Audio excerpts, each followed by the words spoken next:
So, hello everyone, and welcome to the next Vintage Legends. I'm here today with Darnell Cole from sunny California, where it looks a lot sunnier there than it is in Glasgow. So, Darnell from Porcelain Hill, thank you for joining us today. Thanks for having me, man. I'm excited to be here. Very much appreciated. And I know on time zones we are about 20 to 7 in the evening, which means that you are about 20 to 11 in the morning. So, getting you up early today for a nice early start as well. Hey, that's okay. I'm about it, man. If it's got guitars, I'm in it. Yeah, very much appreciate it, my friend. One thing to say is that my name's Graham Slicer, so I'm with the Vintage Guitar Players group on Facebook. If you want to find us, it's facebook.com/groups/the Vintage Place. And obviously, by all means, please feel free to hit subscribe below. So, Darnell, if you don't mind, I know obviously about your music, I've heard a lot of your music. If you don't mind, in your own words, can you tell us a bit about what you play? Sure. I play lead guitar and vocals for my band, Porcelain Hill. We're an American rock band from Southern California. We've been together since 2012, 2013. We tour as much as we can. If you took Led Zeppelin and Jimi Hendrix and you squeezed them together and made like some rock and roll juice, that's kind of what we pump out. At least that's what we try to do. In our own way, though, and we have a lot of fun, and it's a good live show. Come see us live and experience it. It's music you feel, not music you listen to. That is an absolutely fantastic description, and I would heart and soul say that I agree with that. And on the note of guitars, then, how did you, out of interest, first discover vintage? So like most guitar players, we go on a journey of trying a bunch of guitars and a lot of guitars. My very first guitar was this like LP style one, and then my dad had a Strat, so I played that for a while, for a gig, and I was like, I gotta get one. So then I was a big Strat guy, and then I went back to LPs for a long time. And I had this like hodgepodge Frankenstein guitar, and it was like the body of an LP, but the neck of a Strat, and I was like, I noticed that the gigs, I would play that one better. It didn't sound as good as the LP one that I had, but like the neck just felt right. I was like, I think I should get a Strat. I think I should do it. So I went and got like some classic vibe thing and was playing around with it, and I liked it. And at the time, we were going to NAMM through EV Mics. So we were there at NAMM, and I was, like a guitar player, the number of guitars we need is one more. So I swung by the vintage guitar booth, and I looked over on the wall, and they had the MRTBG, the Thomas Blue signature one, and it was in the cream, and it was nice. And I was like, that's a nice Strat. And Dennis, drum from Vintage, comes over, and he's like, it's a lot more than that. And I was like, oh, okay. I was like, I'm the British. All right, I'm already in there. I was like, I'm intrigued. And so he's telling me about the guitar, and I'm playing it for pretty much that whole day at NAMM. And I got to talk to Rick Taylor as well over at RBI in the States, in Texas. And so we just started talking. I started working with Vintage, and I haven't looked back. They've been amazing. I've owned many guitars. I think that one's in a car, so that I have that. So I have like several VS 500s, like that's like my thing. But the first one was the V6, man. And this is this one is interesting too. Sorry, all my guitars have stories and names. This one's Mama J. This one is the guts of the original MRTBG that I had, and then I threw it in a different pickguard. Obviously reversed the pickup on it.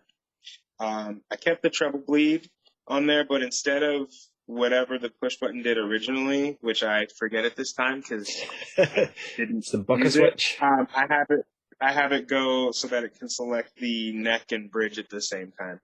And so I get a little bit more tone. And then instead of a 5-way, I have it on a 3-way. So I have neck, middle bridge, and bridge. And then if I do that, then I have bridge and neck. Yeah, that's right.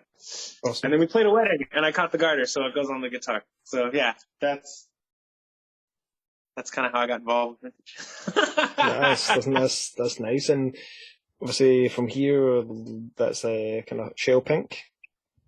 Yeah, it's in a shell pink. So they, it was when we were in England, we were on tour, and I had the, I always like to do stuff original. I don't know what it is about guitar players and having signature stuff. I'm like, no, it's got to look like me and beat me.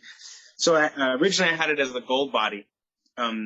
But when I was when we were on tour, I was went down to JHS and we're talking to Dennis and Vintage and stuff. And I was like, I really want something pink. And there's a picture, and I'll send it to you. I'll email it so you can put it like on the screen. There's a picture when I was a child, of me holding this little pink guitar. And I was always like, yeah, man, like I need to do that. Like my mom would dig it, like, cause that's kind of the reason I'm into music. And they had one left, and he was like, all right, yeah, we can make something happen for you. So, and yeah, so it's the show pink. And then I did most of the relic work on it. Some of it's authentic roadwear, some of it's a little more, but my mom's name is Janet, so you got to have I don't know if you can see it there, the J. So it's Mama J right cool. there, man. Yeah. That's pretty awesome. Yeah. And the modifications wise, your other one's got a bit of a nice paint job on it as well, I'm seeing. Oh yeah. I'll show you that one as well. I was hoping to have I have a V as well from like way back in the day, but that's a whole other story. But it's in the shop right now because I maybe dropped it and broke the headstock, but it's fixed now. Oops. This is a VSA 500. This one's name is Carol, after my grandma. So it was originally their that sunbursty color, which you can still kind of see poking through there with some of the wear. But I always wanted like a black, big style semi-hollow guitar, and they make one, but they didn't have one available here. And I'm an impatient guitar player, if I'm honest. I'm an honest enough guitar player to admit that. So I was like, I'm going to do it. And the Pan-African, like it's depending on the photos, the gold looks white. It's green, gold, and red. A lot of people were like, oh, you're into Rasta? And I'm like, well, Rasta's cool, but no, it's essentially the same tattoo. Yeah, I got the tattoo, and it's the Pan-African colors, and y'all can look that up online and stuff. It's a cool thing. So I was like, I want to get that on the guitar. And that was the first mod, was just the paint job and that. And then I threw in some GFS Supertrons in there because I really like the Filtertron sound. Yeah.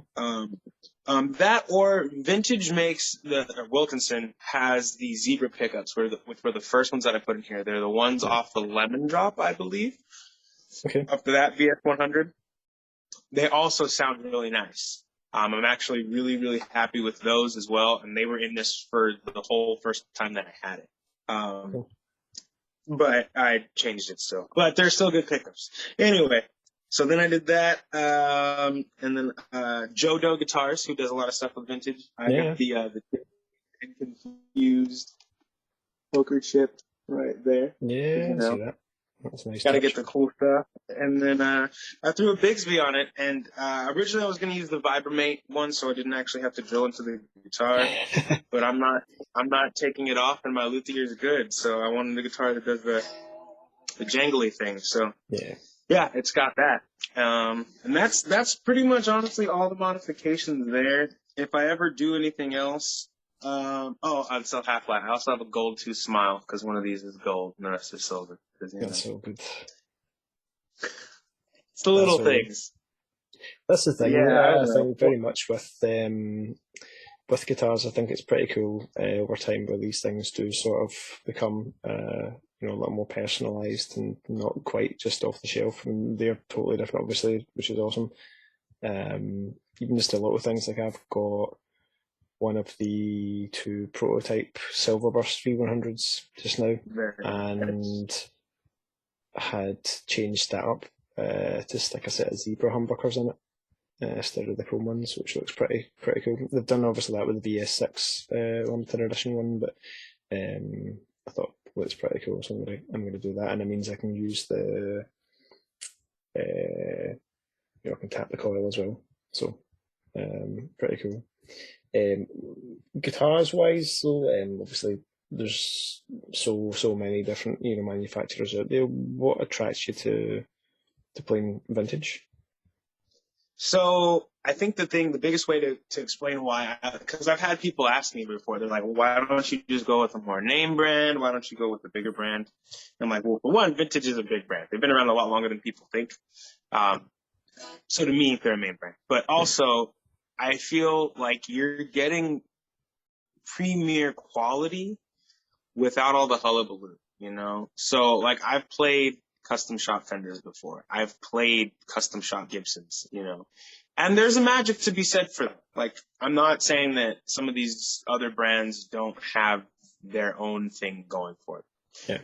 But when I pick up this guitar, when I pick up that guitar, when I pick up pretty much every vintage I've played from Jump, it feels good. It's like an old shoe, you put it on and you're like, yeah, I can walk a while in these, it feels right.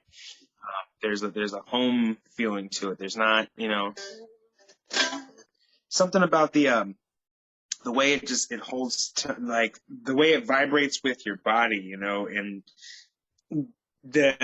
the interaction between you and the guitar, it's always felt really right for me. And then tonally, the tone is amazing. Even if you change the pickups and you do anything else, and I've seen people do that in other guitars, for vintage, the way they design their guitars, the little changes, the little things, and then the Wilkinson parts, it very much, it's a really good foundation if you're going to customize a guitar, right? So guitar players through the history of time will take their guitar and personalize it in some sort of way. I'll throw this pickup in there. I'll be Peter Green and throw this pickup backwards. I'll do this.